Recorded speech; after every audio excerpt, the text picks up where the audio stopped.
سلام عليكم وعلينا سلام، سلام إليكم وإلينا سلام، سلام على من رد السلام وسلام حتى على من لم يرد، سلام باسم الرب السلام رب العباد الله الصمد، سلام ترعرعن فيه، سلام معجون بأرض هذا البلد، سلام ما عدنا نسكن فيه، سلام ما عاد يسكن فينا، سلام نراقبه وهو يحزم حقائبه ليهجر رويدا رويدا أراضينا ويحل مكانه تسليم واستسلام لتأسلم لا إسلام فيه، كأن إسلام أجدادنا ما عاد يعنيه. أتدرون لما يهاجر منا السلام؟ أتدرون لما يعم فينا الظلام؟ ببساطة لأننا مجتمع يخاف، نحن مجتمع يخاف الاختلاف. كلماتي لن تعجب بعضكم أو جلكم أو كلكم أعرف، لكني سأقولها لأني رافض أن أكون من الخراف.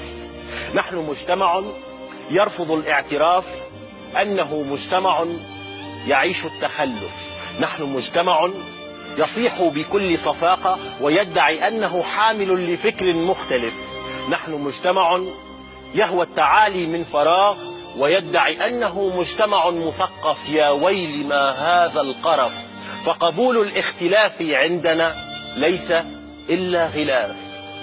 اختلاف اللون يؤذينا، اختلاف الشكل يؤذينا، اختلاف الفكر يؤذينا، اختلاف الدين يؤذينا، حتى اختلاف الجنس يؤذينا. لذا نحاول اغتيال كل اختلاف فينا، تحولنا لبعضنا سما زعاف. نحن مجتمع أحمق من الحمق، نعم نحن مجتمع أحمق من الحمق. نتنازع على التفاهات والترهات والخرافات ونرفض دوما أن نغوص في العمق. ولا أبرئ أحدا، لا مدنيين ولا ساسة، لا من يستكين لبلادة الصمت ولا من يدعي فينا القداسة، لا من يتبع الغرب كالأعمى ولا من يريد إعادة أمجاد الخلافة والنخاسة وتقطيع الأرجل من خلاف. دعونا اليوم نجرب أن نغوص فينا في أعماقنا، دعونا نجرب أن نعانق أرواحنا، دعونا نجرب أن نعانق في الأرواح اختلافاتنا. ها أنا أمامكم بلوني، بشعري، بشعري، بأطواري، بأفكاري، أنا لا أخافكم، أنا لا أخاف اختلافكم عني لأنني منكم ولأنكم مني.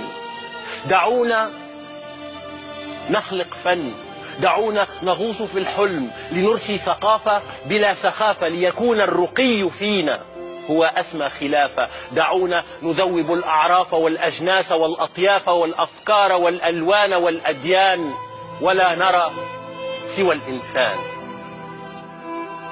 شكرا.